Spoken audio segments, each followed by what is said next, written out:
Welcome to the Hawks Nest live stream show, and we've got a little bit of a reinvention on our hands today with the Nest.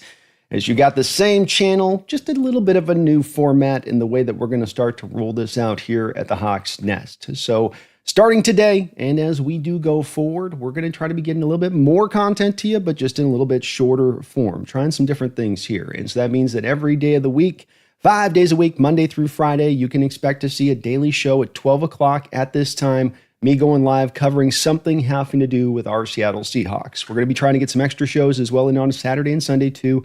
But the hope here is just to kind of expand and get some more consistent stuff up, help a little bit of maybe the algorithm out there with YouTube, as the once every couple days show doesn't always resonate on that. So we're going to kick this off today, and without further ado, we're going to be looking at about over the next week and a half or so, a deeper dive into these draft picks, looking at these guys a little bit more closely, a little bit getting a better understanding of what they're going to bring to the table, how soon we can expect to bring it, what kind of upside we're looking at here. We're going to look at some of the film tape on these guys and see how they've played and what they bring on that, and what we've seen so far from them on film. So we're going to kind of go a little bit end to end on each of these guys. But the idea on this is going to be to kind of get in and out on every show, approximately somewhere between 15 to 45 minutes or so. But let's jump in. And the first guy we're going to, of course, start with is the highest drafted offensive lineman by your Seattle Seahawks on the interior since Mr. Steve Hutchinson. And it's kind of fitting that Steve Hutchinson is sort of our offensive line guru, the guy that the general manager and the front office go to as far as looking for kind of his word on these guys they're looking at, stamp of approval, go meet up with them, Steve, go figure it out. And then the cool part of that is not only do you get that sign off here with the Steve to a guy like Zable, and the connection there between those guys and Steve being the last guy that you drafted that high at the guard position. But then you also got Zable now, who's going to carry the 76 number, Steve Hutchinson's old number. There's something just kind of cool about this coming full circle in that way. But when you look at Gray Zable and why the Seattle Seahawks selected him, and many of you know this at this point, I'm not bringing anything new to the scene in regards to this, but he's selected, of course, because of the safety in a lot of ways. The knowledge of what you're getting here, you know what you're getting. And even in the first round, specifically the first round of this particular draft, you didn't really always know on a lot of these players exactly what you're getting. You felt good about their talent. You could certainly see the upside was there, but in a lot of their cases, it was a lot of more of the flash than it was the consistency on tape you're getting in these cases like Shamar Stewart, who went very closely to where Gray Zable went. A guy that's got a lot of upside, but you don't really see all of that on the field quite yet. But with Zable, part of why they say he's the safety and so good of a pick as far as you know what you're getting is that he's gotten to where he's going to go as far as at least he comes in with a real high floor. He still should bring some good ceiling too. You're hearing from people that they do see still some smatterings of star potential maybe in this guy and his ability, but you're getting that high floor up here. You're getting a guy that's got the versatility to potentially play 5 positions. I don't think you're going to want him at left tackle. I don't think you're going to want him at right tackle. But if you're caught in a pinch, if you get a little bit low on the numbers game, could he go out there in a moment to hold on for you out there and make it work? Absolutely. And he can absolutely play all 3 of the interior offensive line positions in addition to that. So you have a guy who can settle in somewhere along that line. You're not exactly sure as to where it's going to be quite yet. Is it going to be left guard? Is it going to be maybe center? You'll get that figured out in the wash. But what you are getting with this guy is the certainty that he's really well coached up, very disciplined player, very fundamentally sound. You can feel in how his technique and how he goes about his business that he's not wild out there with his hands. His footwork is good. His base is really good. He's not going to get taken advantage of because of some raw ends on that side of it. He's played a lot of college football, and that really shows. I believe he's got almost 3,000 collective snaps, I want to say, on the marker with that. So that's very, very impressive with him that you're getting this guy in and you know it's good to go. And why? Because I think some of this pick comes back into play with what they've got to do through the rest of the offensive line. The Seattle Seahawks have shown you this offseason that there's really a belief here that it's not a talent deficiency issue when it comes to the offensive line. I think we can definitely say that when you look at the biggest moves you've made have been Josh Jones, and then you go and you draft Gray Zable, which I know they made a couple of other picks later on in this draft, but those were your big fundamental change pieces for an offensive line that wasn't particularly good last year. And so I think there's been a very big signal here by the front office and the coaching staff that, hey, we really believe this has been a coaching problem this past couple of years. We really do believe that these guys have the talent and that we can bring them up in that way. But I think what you're doing in Zable, when we get back to that safety structure part of this and why they did it, is because I think you know in him that you've got him pretty far along on teaching him some of those techniques that you're going to maybe have to bring some of the other guys along within on this team. Guys like a Phil Haynes, let's say, or a Luamea. This guy kind of comes in a little bit more ready-made, less we've got to build him from the ground up. And that makes the job of the offensive coaches a little bit easier than as they're trying to get the rest of this kind of up to snuff. I do expect this kid's going to start day one. I'm not really quite sure of where we're going to see with him as far as guard or center goes. That's just going to have to be the up in the air thing. I do think, like EJ said in talking to him this last week, EJ Snyder of Bootleg Football, that I partly do feel like eventually he ends up just kind of settling in there at center. But either way, you're getting a really damn good offensive lineman who is going to bring a lot to the table for this team, on top of being a really good scheme fit here and being able to hit all the mobility stuff. But we'll be looking a little bit at his tape here in a second.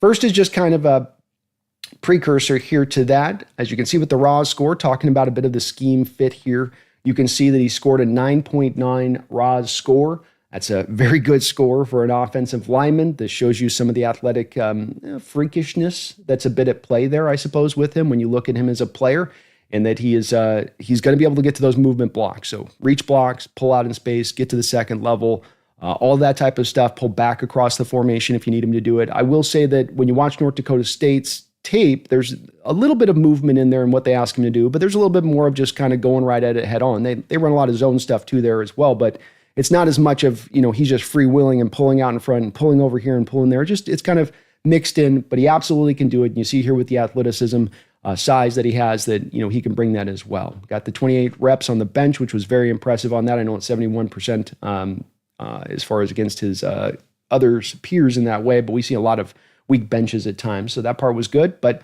overall tested well. As I said, this is a guy that's played a lot of football. So in 2021 essentially was his first season of starting to get kind of brought into the mix there with North Dakota State. And the thing that's defining as a factor, we know we want to run the ball now. We know that's going to be a big part of this offense now, that there's going to be a lot more balance at play. Well, something they do out at North Dakota State is run the football. This is a team that, historically speaking, over the last few years, is always going to be up at the top of FCS as far as the rushing yards per game. So 2021, 280 yards rushing per game. That was the number 2 in FCS, sorry. And the thing now is that he only didn't start that year. It's only 11 games out of 15, but he actually did play some left guard that year. So I actually was able to peel back a little bit, and I'm going to be able to bring you guys here a few snaps showing him off actually at left guard in 2021. Now, how much use is that with the guy that's 2 years in his progression from that time? It's only about 11 snaps. But interestingly enough, he played pretty good in that year, especially the first 2 games. He was almost kind of dominant a bit at that left guard position. So he's not just completely new to it. He's gone out there and played a little bit on that side of it, which I thought was notable. Again, they come back in 2022. He starts all 15 games on the offensive line at this point, kind of moved in a couple of different places, but starting to get out to more of that tackle range of things. They averaged 265 yards rushing a game. That ranked 4th nationally after ranking 2nd the prior year. This is 2022, of course. 2023, he starts all 15 games, 3 of those games at left guard. So just, again, move him wherever you want to move him. They averaged 237 yards per game. Led the nation in rushing yardage that year in 2023 to North Dakota State. So that you're going to get a guy that's going to move people off the ball, but which is interesting about this is kind of the claim to fame on this, I think a little bit with him, is going to be more of what he kind of does in pass protection, but you're getting a good all-around well player. We come back to that safety. We come back to that, it's a safe pick. It's not a reaching for need necessarily. There's maybe a little bit there, but there's a safety aspect of you going to this pick and what he's bringing to the table. Less of the rolling the dice gone risk on a raw upside that you're not sure if they're really going to ever, be able to tap into that fully. So continues to rock it along here, showing you a couple of these scores on this with the PFF.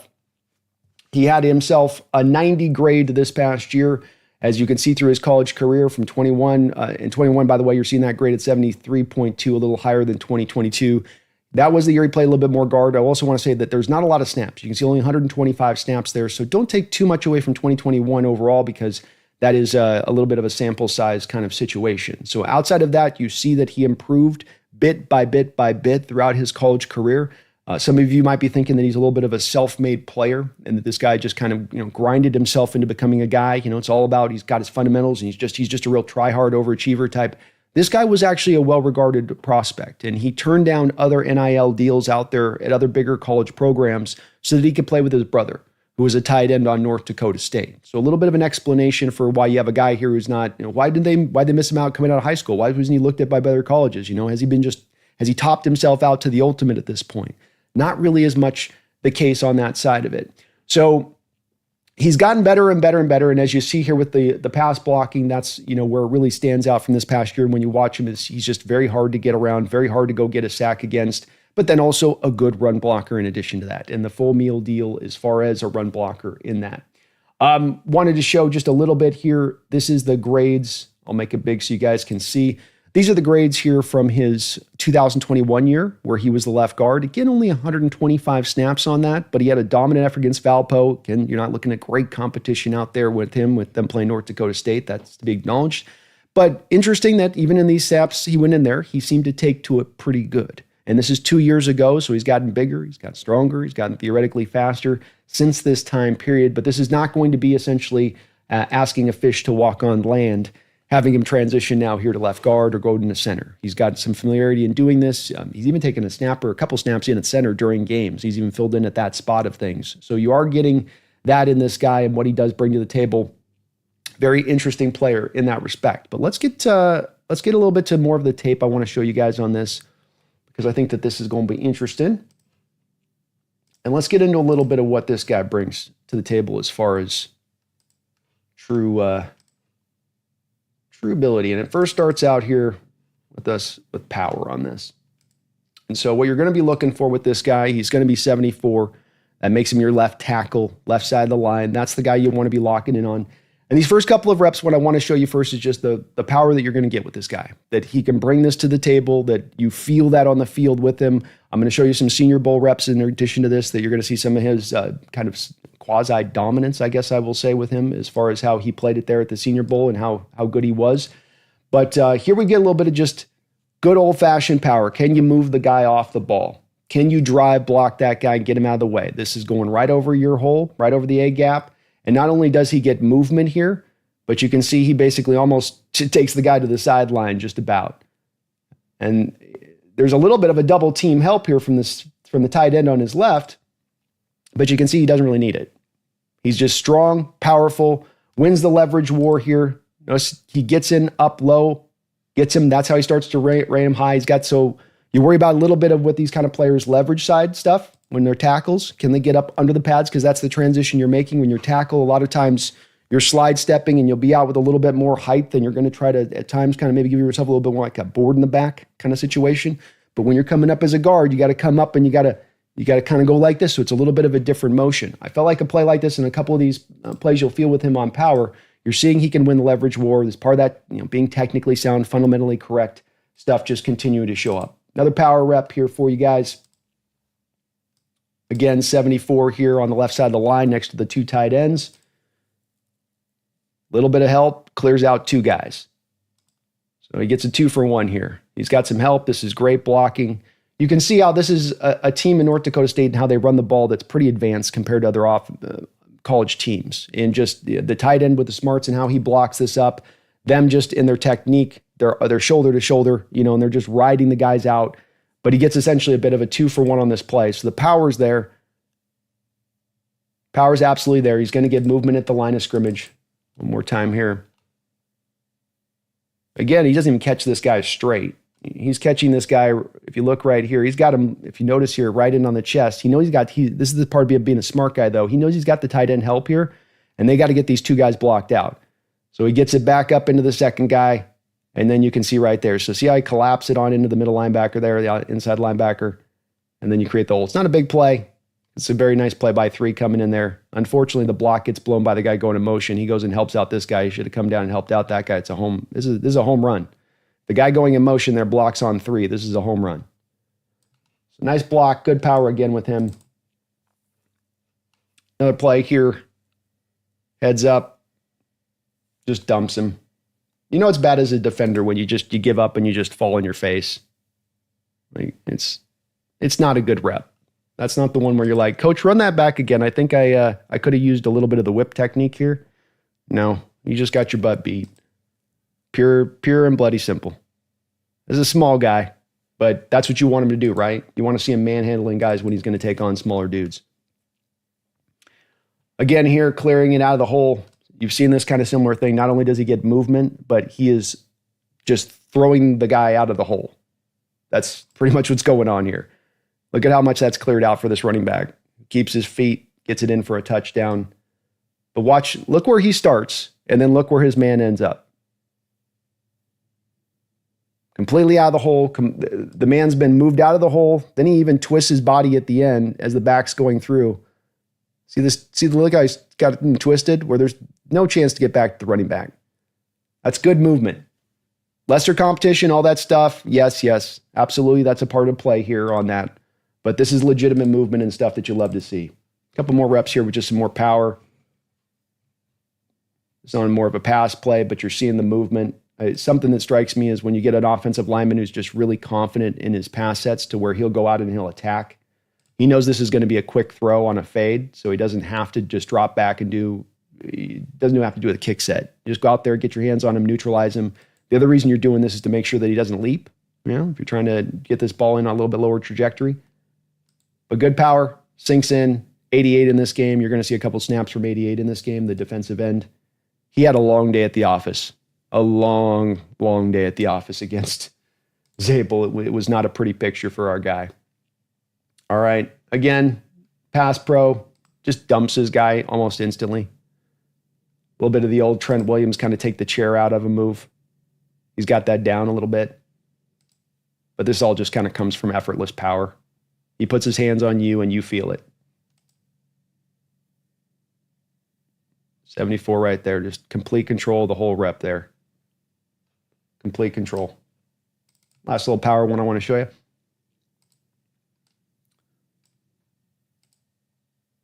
Picks up the blitzer, clears the blitzer.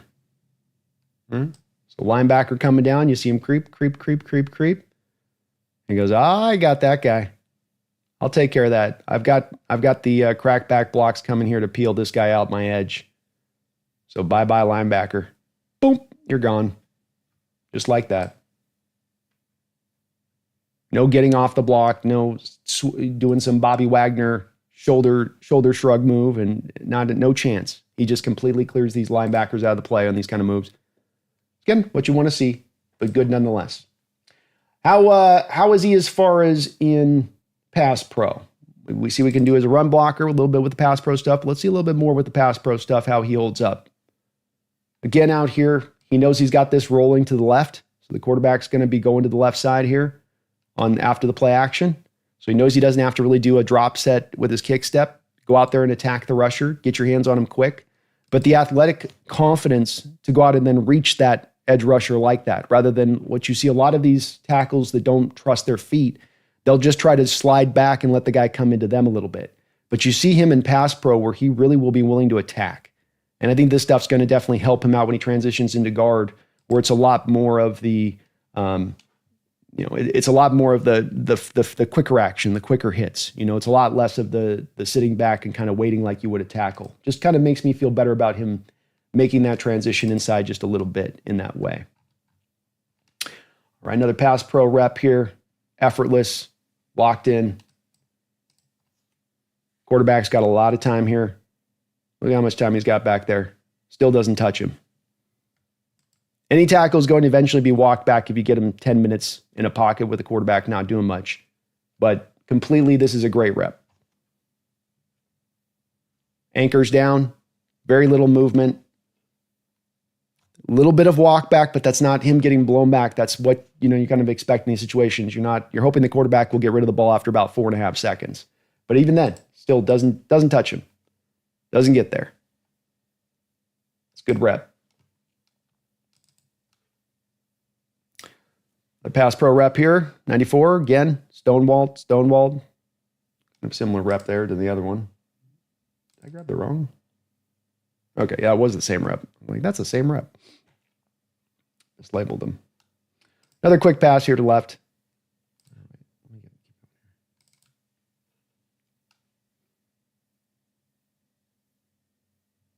Okay, here the guy tries to jump him a little bit to the inside. He kind of loses this rep a little bit initially, surprised, I think, by how much this guy's kind of driving inside, but he has also got good correction. Regains control right here. So you see, it kind of starts to lose the rep. Oh, bam. Regain control, reset my feet, get back in front of him. Look how quick he gets his feet under him to get himself back to that. Make sure I keep myself between the defender and the quarterback. Defense tackle almost kind of stumbles his way into getting back there, but just a good correction, reset by him. And he can lose at times initially and come back and be able to recover. That does stand out with him quite a bit at times too. Doesn't lose a lot, but when he does, absolutely can recover. Again, here I told you 88 had a long day at the office. I mean, you're doing nothing on this rep. This is a I give up rep, basically. I give up. I'm good. No, I'm good. The pass pro rep here. 94 kind of tries to rip down on him here a little bit. You're looking to the left side of the line, so you're going to want to look to that left tackle is where we're looking here. Hands in the right place, inside of the chest. He tries to tear the arms down, reset the hands, tries a little half-hearted spin move. Doesn't work, you get the catch down the field. Hands are active, feet are active. Seemingly always balanced, seemingly always in kind of the right place. Yeah, the pass protection holds up quite well. Another defender here. You can see it's a good sign when you're in pass pro and you're not holding the guy. I mean, tell me if he's holding him. I don't see him myself. He's just winning these reps pure and true and just beating these guys' ass. I mean, that's all that he's doing here. You end up down on your knees as a pass rusher. That's a negative rep. You're getting a negative grade on that play from your defensive coaches. So just another really nice rep here by Zable. This is what he does. So good best in pass protection, at his best in that, but also really good run blocker in addition to that. Last little pass pro rep I want to show you on this. I think you guys get the feel for this. Oh, you're going to try a spin? Yeah, that's nothing. No chance. Just effortless mirroring.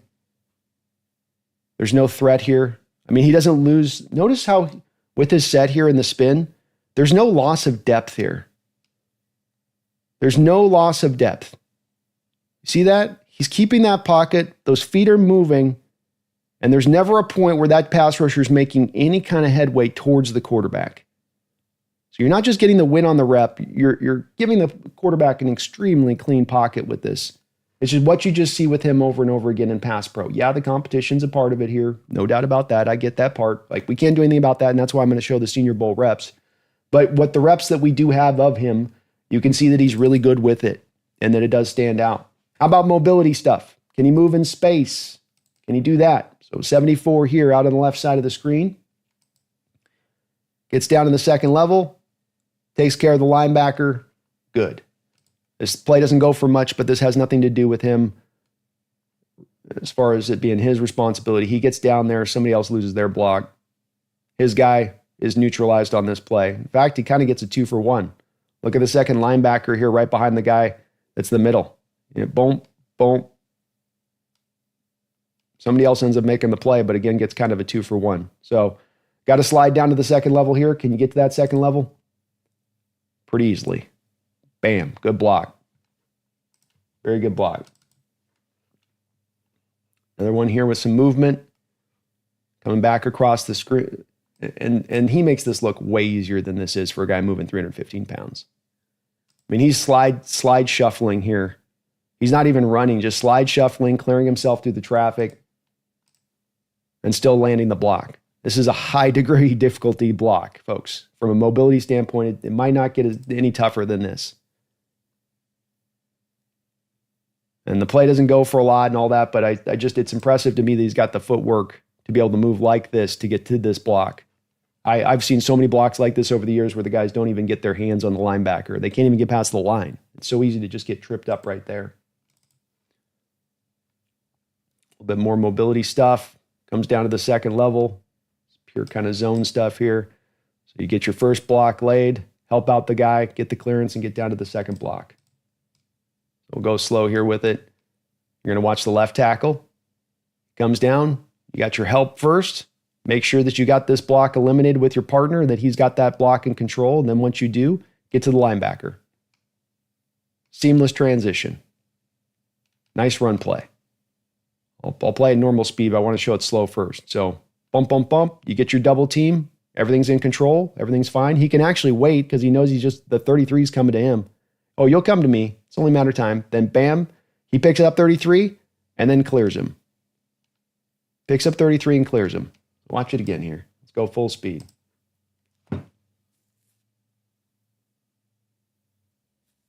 That's really good stuff. And that's not easy to do. The timing, targeting, and then getting movement at the end, staying clean the whole way through. Nice rep. So absolutely he can do the mobility-based stuff. There's no doubt about that. When you go into guard, something that you do worry about a little bit, you do want to make sure that he can be okay with is, as a tackle, you're doing so much of your work single blocked up one-on-one. What happens when you get inside and you got to do a lot more double teams? Does that come comfortable to you? Can you do that? Are you an effortless double team kind of defender, or is it awkward for you? Do you kind of hit the wrong spot? Again, you might think this stuff should just come naturally to offensive linemen, but it's almost a little bit of a different skill. Well, here you've got him double teaming with the left guard. Boom. Just crushed him. Now, did the play go for a lot? No, it didn't. But not because he didn't do his job. Him and the guard definitely did. In fact, if you look at it, he rolls over his left guard in addition to the tackle. He's blocking everybody. He's blocking the defensive tackle. He's blocking his own man. Everybody's going to the ground. He stays literally stacking pancakes. It's like one my guy, next layer the defender. I'll be on the top. Kind of how he's rolling it. But yeah, I've seen a few of these blocks with him on tape. He's got no issues with the double teams. He's going to effortlessly slide in and be able to handle that stuff all day. Another little representation of that here. Same kind of play here. Just erases the defensive tackle out of the A gap. Or defensive end out of the A gap there. Just defensive tackle. And again, he's a 2-for-1 guy. So 43 is the collateral damage on this one. Watch what happens to 43. He gets swallowed up too. That's how good he is, man. He can be blocking his guy so well and get such clearance that he ends up running into another guy and almost getting a second pancake block on the other guy. Cleared, and then 43 takes it. Play doesn't go for much again, but this has nothing to do with them and what they did on their block. They were perfect. It's all backside stuff.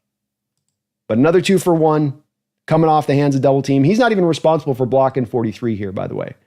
43 is not even in his department. He's just doing it for the hell of it. He's just doing it because. Look at he wraps his he gets his arm like, yeah, I'll bring you into this too. Sure, you can go for a ride as well. Come on, I got room for 2 in this car. Good stuff. So we know he's powerful. He can move people off the line of scrimmage. We know that he's great in pass protection, great feet, just fundamentally and technically really, really sound on that side of things. We know he can hit the double teams. We know he should be pretty pro ready. So the question comes into play as we look at him here with some of these cut-ups. We go, okay, but the level of competition. I'm looking at guys that are not anywhere close to being pro-ready players. And this is why I say with these kind of players, it is so very important that you do then pay attention to the Senior Bowl reps with them. You do pay attention to how they perform during that Senior Bowl week, because that's your real only chance to get them up against that top-end kind of competition, to really get an understanding of, whether or not they can ride with these guys or whether or not they were just feasting on the lesser competition. I think that this has become a little bit of a lesser issue in recent years, with North Dakota State especially producing actually some NFL quality offensive linemen. So it's a little bit more tried and true on that side of it. But let's look at a couple of these Senior Bowl reps and let's see how he did one-on-one and if he was able to hold up on that side of it. So here right out the gate, playing guard, spin move neutralized, no mobility. I can't undersell how hard it is as an offensive lineman to finish these reps without the player actually touching the quarterback. They've got so much movement and ability to get wherever they want to go, basically, to get to that QB, where a lot of times in an NFL matchup, you're going to be more in a phone booth. You only can kind of go 2 steps left, 2 steps right, as far as if you're really trying to go laterally to get around the guy. Here, you can kind of whip everything out that you want to whip to try to get around the guy. It's really, I think, as far as these kind of drills set up to allow the defensive lineman to win more than the offensive lineman. You got no help. You're just kind of out there on an island. But you can see here just effortlessly just shuts this guy down. And that's what stood out about the reports that you heard out of him in the Senior Bowl, was just rep after rep, this guy was just taking these guys apart. Yaha Black here. That's a nose tackle he's doing this up against. That's a guy, no double teams. He's giving him a bull rush. This is the guy's A move. This is Black's A move. This is the best he's got in his bag. I'm power. I'm bigger than you. Again, doesn't touch the quarterback. Doesn't really even get much push. I mean, Zable just locks him in and you're done. That is a dominant rep. Dominant rep. Here we go again. Ty Robinson, taken by the Ravens. Real rugged defender. Kind of a almost tweener type between your 3-tech, 1-tech as far as size goes. He's going to give him the power too. It's like first he tries to give him a rip, but look at the rip. Nothing. That's a strong man bringing his hand down. Not even a pull down. Look at that left arm. Not even a smattering of getting any disconnect. He latches on, he stays latched on. And not by holding his hands. If you look at his hands, everything's inside where it needs to be. You're not getting called on this stuff. You get called when it starts drifting outside to the shoulder pads. But Ty had a couple of reps against him that were not so good. And he struggled with. Again, 3 reps in a row. None of these guys have even touched the quarterback yet. I show you reps of these other offensive linemen, you're going to see the QB getting touched over and over and over again. Ty does a little bit better job here, but still ultimately neutralized. Takes him a bit of time to get there. Not as quite a dominant rep there, but a little better. Ty coming back, just out, trying to go with a little more of the rip move now. You can see they're trying different things, these linemen, though. You can feel from the defensive linemen in these reps, my first move isn't working. I've got to go to my second move. And he's usually got that steadied and ready if you try to do that. Another rep here. This is against Horsley, I think, Cam Horsley. And Cam kind of gets the better of him with a little bit of a stutter step off the snap. So definitely not a dominant rep here. A little bit of a loss there on Zable on that one. That'll be the interesting part with him if he does go to left guard, is can he handle the twitchiness in there of what left guards have to deal with those 3 techs. And I think he will be able to, but that will be a bit of the question to play with him. Good rep here. Does eventually get him spun back around with the counter move, but ball's probably going to be out. Not a dominant rep. This is fine. It's a good counter move there. That's why it makes this rep so hard, is these defenders can do whatever they want. They can go all the way wide out here, come all the way wide back the other direction. They're not just limited to just, like I say, having to kind of go up that rush lane like you normally would. And so if you are dominant in these reps, it should stand out in a major way. We got Aeneas Peoples here, another guy that was drafted in this draft recently and just completely controls him on this rep. I mean, we've seen him on a couple of pass pro reps from his North Dakota days do this type of thing where he can get a defender on their knees. And Aeneas does all he can to just basically barely keep his feet. But this is absolutely a dominant rep against a very strong man. Legit competition here. Totally legit. We got him snapping from center. How about that? A couple center snaps in here, huh? This is Caldwell. Looks like Jamari Caldwell. And he dumps him. So another nose tackle, one-on-one. These guys are big. They're powerful. You tend to hope you've got some help against these big dudes with all the extra weight and size they're carrying. Controls him the whole way. Ends up dumping him. Clean rep, good rep, dominant rep. Here we got Darius Alexander out of Toledo. As freakish as they come, size-wise and length-wise. I mean, he just puts him in basically stuck on the spin cycle. It's like a dish, your washer stops mid-cycle all of a sudden. Just suddenly stops. Like shut down. Not a good rep. Definitely not a good rep when you find yourself as a defender ending up like this. You've probably not won the rep when your back ends up turned to the offensive lineman and you don't know which end is up, much less where the quarterback is. Yeah, that move's probably not going to get you to the QB, my guy. That might have worked in college, but the turnaround backwards and just sort of arch my back into him. I don't know if I've ever seen a defender try to arch his back into winning the rep. That's kind of a new one for me. That's an interesting one there. So another dominant rep against another guy that I think was selected, I want to say 3rd round, was Darius Alexander. So pretty good. Last Senior Bowl rep here I want to show. Again, Ty Robinson. We've seen him win one. We've seen him, it was kind of like the second rep was, Ty got a little bit back at it, I guess, a little bit. I think we're back to dominant with this one. You give the guy 3 seconds on a bull rush, any offensive lineman will eventually be kind of walked back. But how long can you hold up? How long can you kind of maintain? Understand, again, Ty is one of the more burly, rugged kind of defensive tackles in this draft. Just one of those guys who just kind of wants to throw guys around and be real physical. So being able to match that from Zabel's standpoint, very impressive. And again, the reports coming out all week with him there were that this guy is dominating these reps, that he is frustrating the defenders so much that they're asking to come back in and take extra reps in there, that they want to get back in on him and go at him specifically to get that win because they're struggling so hard to do so.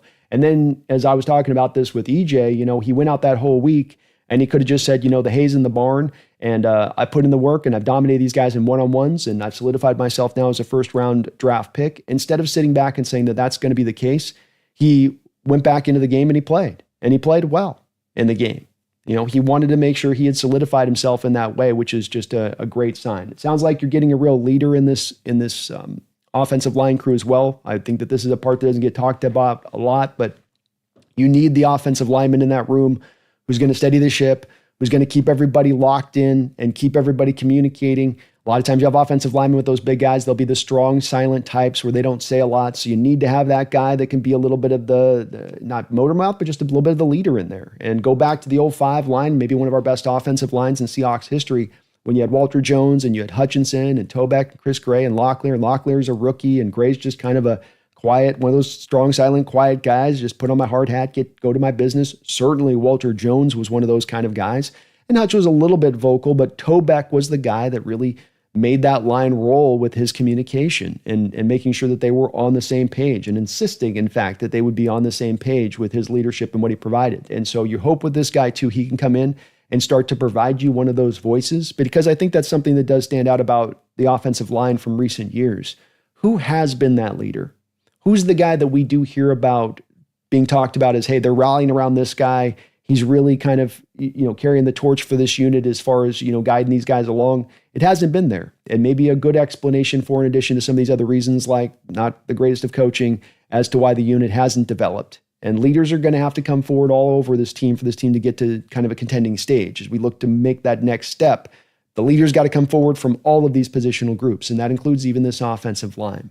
So this is a guy that goes out, knocks it out there at the Senior Bowl. You've got 3,000 reps with him out there at college, where he kept getting progressively better and better and better. You've got that on the back of things here. You've got a little bit of familiarity, as I mentioned, with him playing guard, and I promised you guys some left guard snaps, so let's show you just a couple of those. This is back in 2021, so this is going to be with him at left guard. 74 is the guy you're going to look at there, right next to the left tackle. And these are just a couple of reps here. He was only in for about 11 reps in this game. This was the only film footage I could find with the all-22 tape of him. Got him here kind of climbing down to the second level, a little bit wild. You can see a little younger player. So when you see him not kind of, out of our skis a little bit here, just kind of just trying to get after it, just trying to play fast, not knowing what he's really doing, just trying to go after it. Again, knowing two tackles really probably more of his natural position here. He's got to make that transition bit by bit. So kind of climbs down the second level, see a little bit of mobility there. Second rep here, good in pass pro. It's a quick throw. I mean, it's a 3-step drop. What do you do here? There's not a lot to take away from it on this one. Come back on the third rep here. Nice little double team inside. Short little run play. So he's going to help out with the center. They just take the one tech there on a ride a little bit. Nothing fancy on this, but comfortable, right? This is 2 years ago. He's developed more physically as a player. He doesn't look completely out of sorts out there at left guard, right? Not a fish out of water. He can handle it. A little fourth rep here. Going to carry this guy down the line of scrimmage a little bit.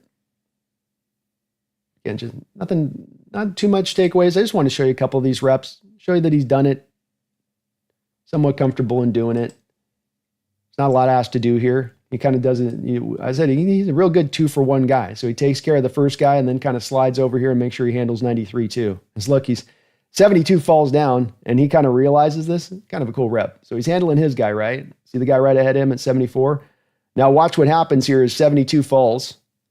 And so then he's kind of like, oh, I'll pick up 93 too. And 72 gets up and he's like, what's going on? What's happening? Oh, you got my guy? All right, I'm back on it, bro. I got it. No, I'm back on it. I got it. It's a cool little rep. Play it once more here so you can see. Handle, help out my dude. All right.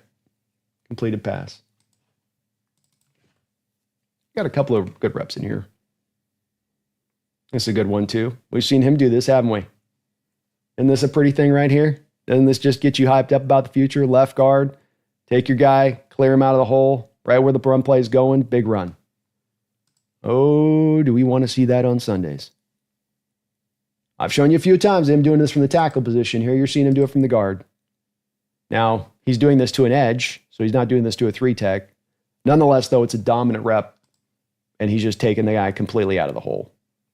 That's what we call ideal. Another rep here, heads up, just some good old-fashioned drive blocking. Play doesn't go for much here, but he does his job. He gets movement. He's driving this guy back a good 3-4 yards off the line of scrimmage. Heads up, no help. Look at the twist and torque at the end. That's that wrestler background that you got that you sometimes see with these guys. That's where you can really sense it, is that kind of torque when they finish the block and they can just twist the guy. Just get that last little bit of finish on it. Just that last little, kind of that, you know? A little bit of that extra, here you go. Here you go, Charlie. Pass pro rep. Gets caught. This little rep here from the defender. Hits him first with a little swipe. Comes back with the spin move. Pretty good at it. It's a quick throw here. Technically gets some pressure. I mean, at the end of this rep, he's, quarterback's got to get that ball out. Kind of a throwaway. That's the one worry I'm going to have a little bit with him at times in kicking, is how is he going to deal with these twitchier 3-techs, those guys that can kind of side to side it and be able to hit you with a kind of a multitude of different moves over the play, chain those pass rush moves together a little bit. I'll show you one more here. Wasn't a lot of him playing left guard, so I had to kind of pick and pull to find what I could with it. A little bit of getting down the second level here. Not much accuracy.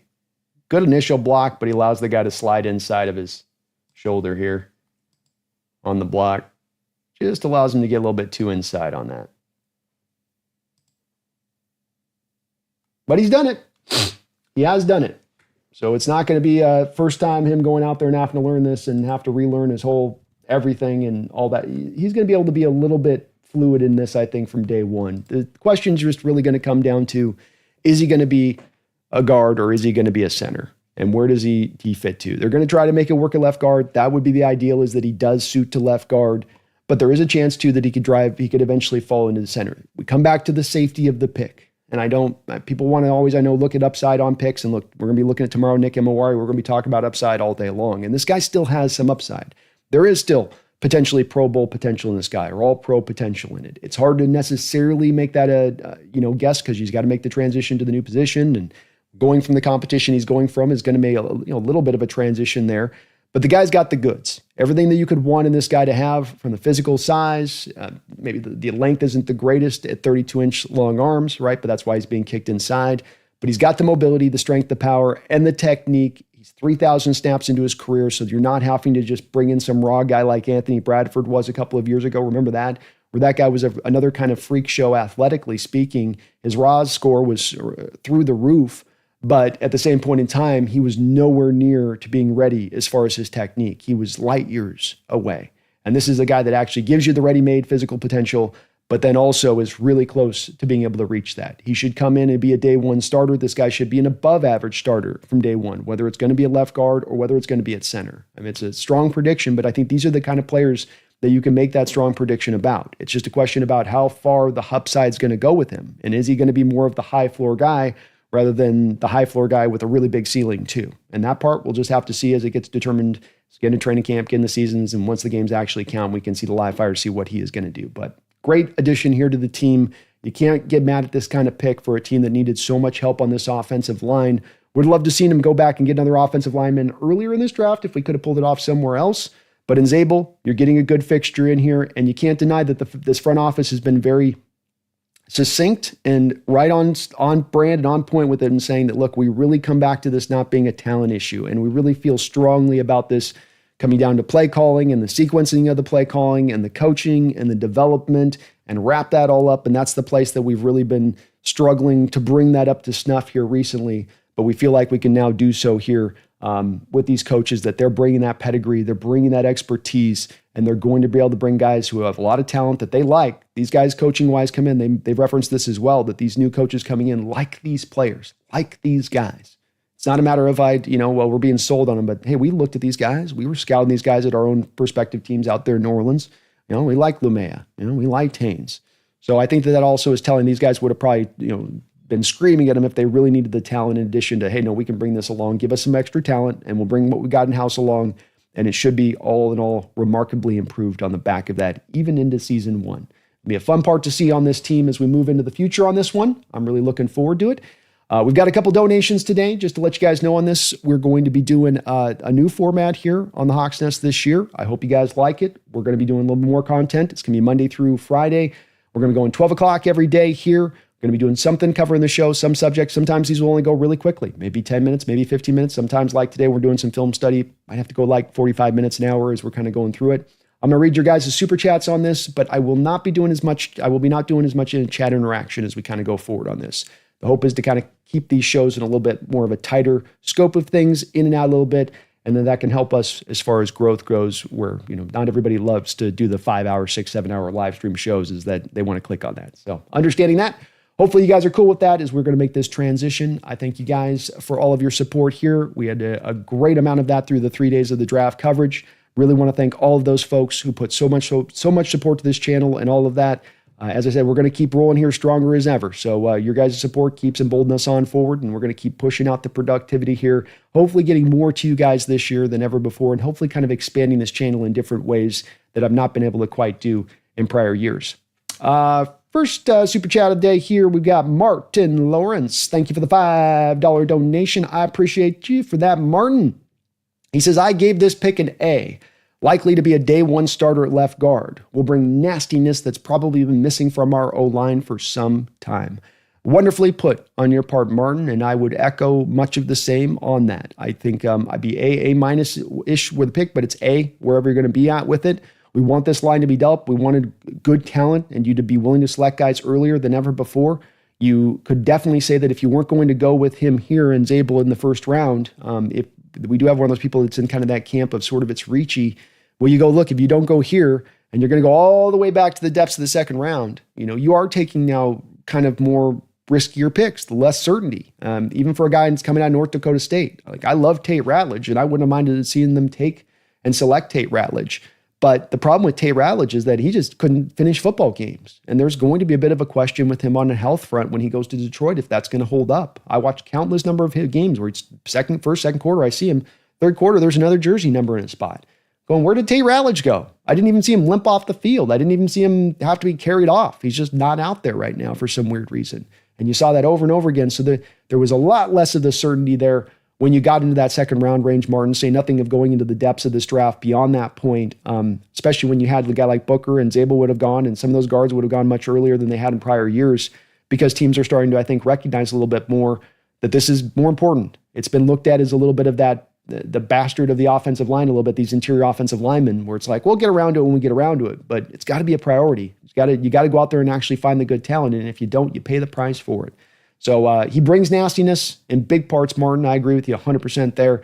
And I also think that this is a day one starter for you. I don't know if it's going to be left guard or center. I'd imagine left guard will probably be at least initially where they try to make it work with him. But he's going to be a day one starter. And he will be a fixture on this offensive line for at least probably the next 5-6 years in that way. And that he gives you the floor. I'm hoping on the ceiling, but I know about the floor. And that floor is really, really solid. Really, really solid on that, Martin. But thank you, man. I appreciate the $5 and great thoughts as well. In addition to that, 100% agreed. Jay Gundy, thank you for the $5 donation. Jay, any teams that could move a nose tackle in exchange for Noah Fant? Titans, Miami, maybe the Texans, I believe, need help. Well, Miami went with, I believe Miami was the team that took Kenneth Grant. So they're actually a little bit light. That's kind of why they went with him.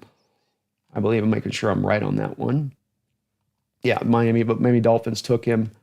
So I would say, Jay, that it's going to be probably pretty hard to do. I have looked through a couple of the teams, and unfortunately right now, nose tackle is just not one where there's a lot of available help.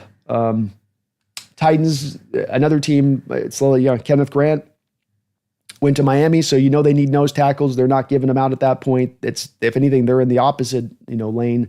With the Titans, they've got Sweat there right now as their nose tackle, but I don't think that they have a lot behind Sweat. Yeah, they've got Keandre Coburn, another Texas guy, I believe, who's kind of their backup there. So they're not going to move either. They're two guys either on that. I have looked a little bit through this, and I just couldn't come to anybody where I could find anybody. Looking at your Texans there that you mentioned, they got Tim Settle Jr. and Kurt Hinish, Tommy Togai. So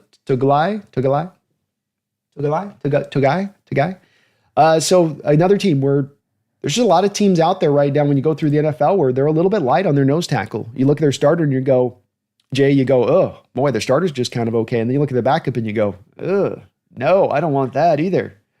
And I don't know why.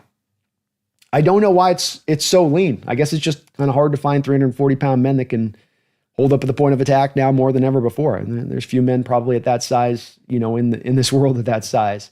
So unfortunately, I can't really think of any. We could go through kind of team by team on this, but as I've looked through it in general terms, every team that's got a nose tackle is pretty much going to hold on to those nose tackles. And I think that, Jay, with the team going out and bringing back Hankins on this, I think that they're kind of signaling that. Now, I also don't think that this necessarily prevents them from eventually doing some kind of move with Fant. I think that that's kind of a fluid situation, and where it may not be a nose tackle, but it may be the position that they look to address by moving him at that point. I have a hard time seeing him hold and maintain on the roster as much because then you're going to end up with two H-backs and one inline guy. I would estimate that the guy that they signed from San Francisco then would be on the practice squad. And so game day, you've got Arroyo and then you've got Fant as your two H-back types, and then A.J. Barner's your kind of your only inline guy then. And maybe Oots comes into this and they're thinking maybe he can do some inline stuff as a blocker a little bit within that to make it go. But hard to see exactly the fit. Just in general terms, you're kind of on the right path here, Jay Gundy, where it's hard to see the exact fit with Fant into the future with this team because there's just now a redundancy at the position, and we know the team's going to be much more in favor of wanting to roll into the future with Elijah than rolling with Noah. But I'll try to see if there's I'll look a little deeper offline, try to go team by team and really, really just kind of parse through because it'd be cool if there was just some team out there that had it. But it's really lean throughout the league as far as those really nice nose tackles that can be run stuffers. And I mean, the Hankins one tells you because he didn't play necessarily really good football for you last year. You're grabbing him as much as Bill. He's as good as any option out there. So it's kind of an indicator. I wish we could. Maybe there's some creative deal that can be found. I'll try to see if I can look it up, but I think we're a little SOL on that one, Jay Gundy, just a little bit. Jay Gundy with the $2 donation as well. Thank you for the double dip. Don't know, brother. If Gray goes to center, how would Olu do at guard? It's more Jay Gundy at that point. What you're looking to do is you would be looking to cut out one of your two centers that you have on the roster. So it then becomes a battle between Sundal and Olu as the backup center. I think Olu's a little bit on the outside looking in to a degree with the system right now because he is a little bit more to me of a pass blocking center than a run blocking center. He's also not a guy that's really very good from the mobility standpoint of things, what you're going to want out of this system. Olu's a guy that, really technically refined, really smart player, heady, old school kind of center in that way. But is he a fit in this new system? We know with Sundal, a guy that does have the mobility, that can move in space, might be a little bit more of the pure fit. I think if you're going to see Gray go to center, if we get to the end of training camp, Jay Gundy, and he is now your starting center, that would be an indicator to me that Olu is probably off of the roster and that you're going to release him. Because he just can't work at left guard. I don't see Olu. He doesn't have enough power and strength out there to do it. And I don't even think he has the athleticism to do it, especially we talk about left guard and taking on three techs. I think that'd be a long day at the office for Olu. Long day at the office. So probably, and I suspected this a little bit, Olu's going to have to, and Olu's not bad. I'm not saying he's a bad player by any means. This just comes down to kind of scheme fit. And some of this just depends on the uncertainty, Jay Gundy, a little bit from my perspective of how high the team really is truly on Sundle and how much smoke they're blowing up our butt with the whole love him. He's this, they really do speak glowingly about that guy, which sometimes makes me think like they're kind of leaning towards that one over the other. But yeah, unfortunately, Olu's just a center. But it's not set. And again, they're going to want to try to make Gray work at left guard. That's the ideal here so that you can kind of keep your two centers there and your left guard gets stabilized and Bryce Cable comes in and he can be your backup left guard and everything kind of settles out there on the line a bit, ideally by having Gray go to left guard. But if it cuts to center, then that's probably not going to be a good sign for Olu. Washington FistQuest, thank you for 42 months, I said, almost 4 years as a Hawks Nest member, one of my OGs in the chat. I thank you for that, brother. Daily Hawks Nest, is this a dream?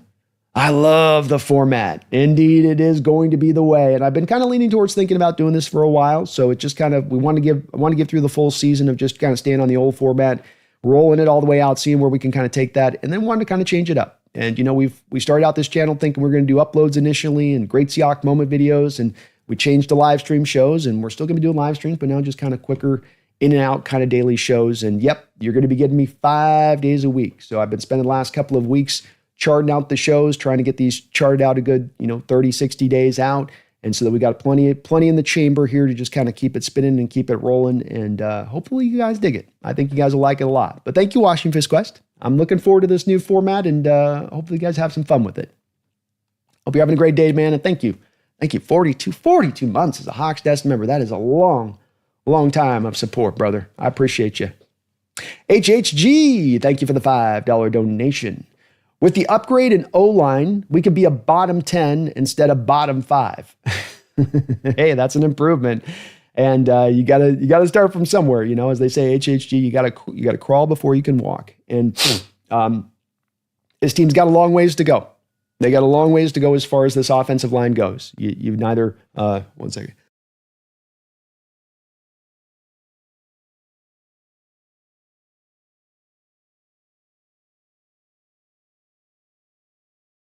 This has been the longest spring in Southern California history. It's like 50 degrees in San Diego in May. It's so wild, but it's just killing me on the allergies.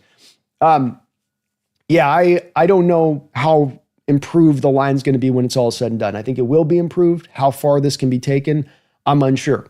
Because with me, HHG, I walked into this offseason saying, hey, make the offensive line a point of emphasis.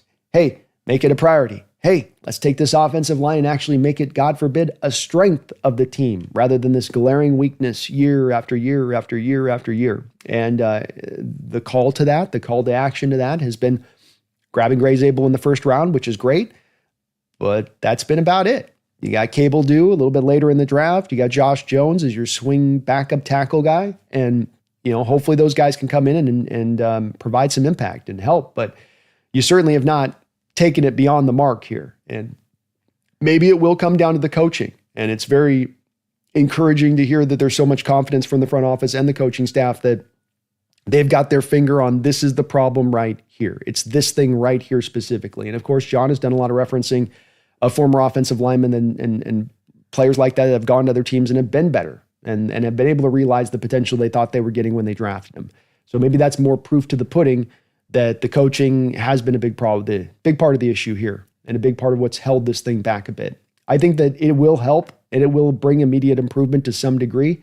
Can it take it from, bottom 4 to like the 20th to the 19th best offensive line? I think that is a bare minimum, is an absolute. Yeah, I can see exactly why that would be that way. And that's not a stretch to say because the sequencing of plays was a problem last year. Grubb was just calling plays. And as somebody said in a news report last year, he's calling plays to sort of for mismatches like he would do in college. And when you get to the NFL, you got to call plays for coverages, not for mismatches. And that's where he got a little bit, stuck on that. But the sequencing and setting defenses up and being unpredictable in what's coming, big part of the offensive line problems last year were absolutely the defense knew what was coming way too often. They knew whether it was run and pass. They knew where the run was exactly going. And it's very hard offensively to operate that way if you're held back in that manner. HHG. That's absolutely right there.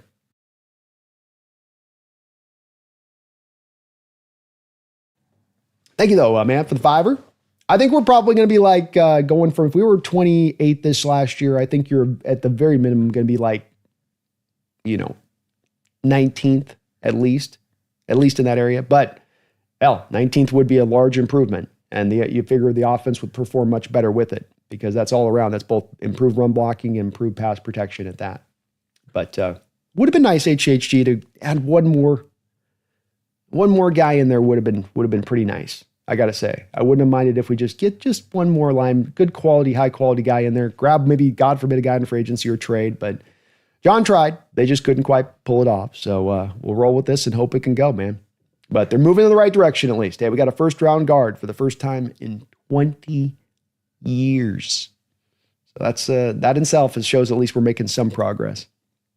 Seth K. Aloha. Thank you for the $5 donation, Seth.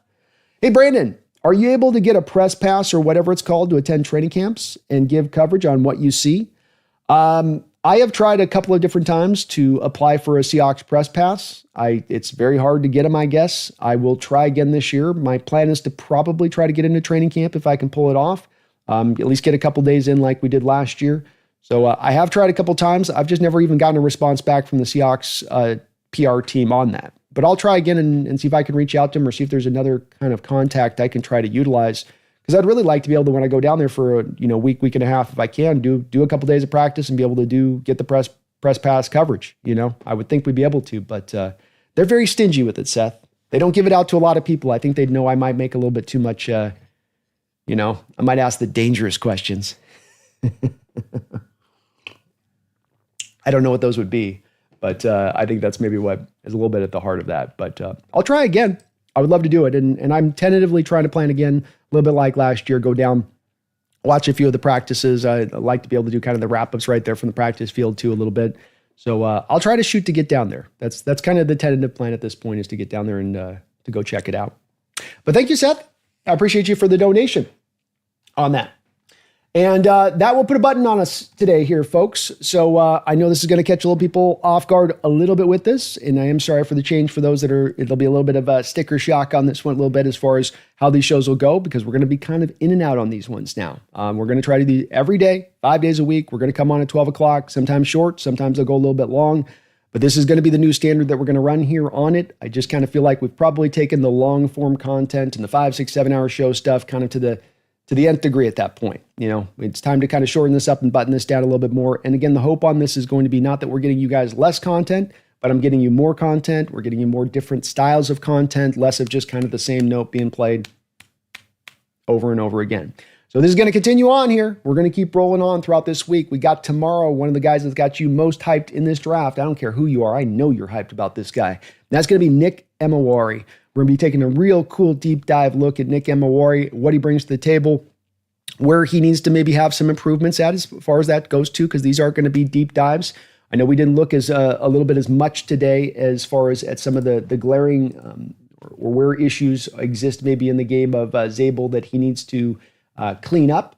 There are some things at times where you do see his hands get high here and there, but part of in getting such a clean player like Zable and getting a guy that's so refined and is at his kind of peak to where he needs to be, there's really not a lot there tape-wise that you got to point to in him to need to get cleaned up. Get your hands a little bit lower, okay, but he's got a lot of times his hands are perfectly in the right spot. Probably can maybe get just a shade bit more stronger, where there's times those power guys can maybe a little bit walk him back, but it always takes him a little bit of extra time to do it. They don't do it fast. The guy's he's not back there on ice skates when you're bull rushing him. So there just wasn't as much of the negative sides to really look at in Zable. That's why this guy is that first round pick. With Nick Emawari, there's going to be a little bit more variance. There's nothing bad in Emawari. It's just a preview for tomorrow. It's good. It's all good. And going back and kind of prepping the clips here for tomorrow's show and looking at him, and on the 5th time I think I've gone back and looked at him here. Again, what does jive out to me is that this is a guy pre-snap that's getting those guys checked in the right locations. A lot of times he's almost operating like the Mike linebacker and getting guys aligned to where they need to be aligned.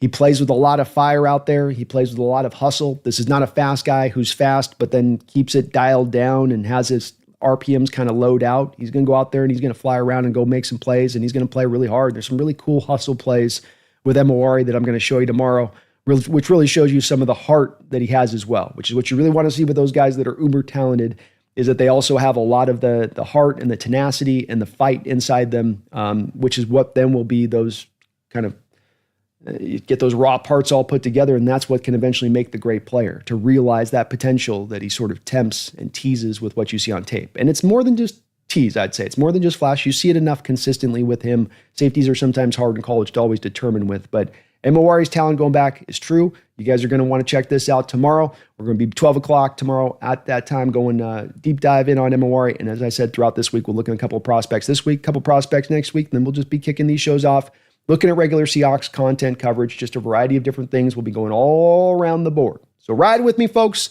on this new change. I would really appreciate it. If you do get a chance today, please hit that like button. Please sub on up as well. I would really appreciate that. But above all else, don't you forget, go Hawks.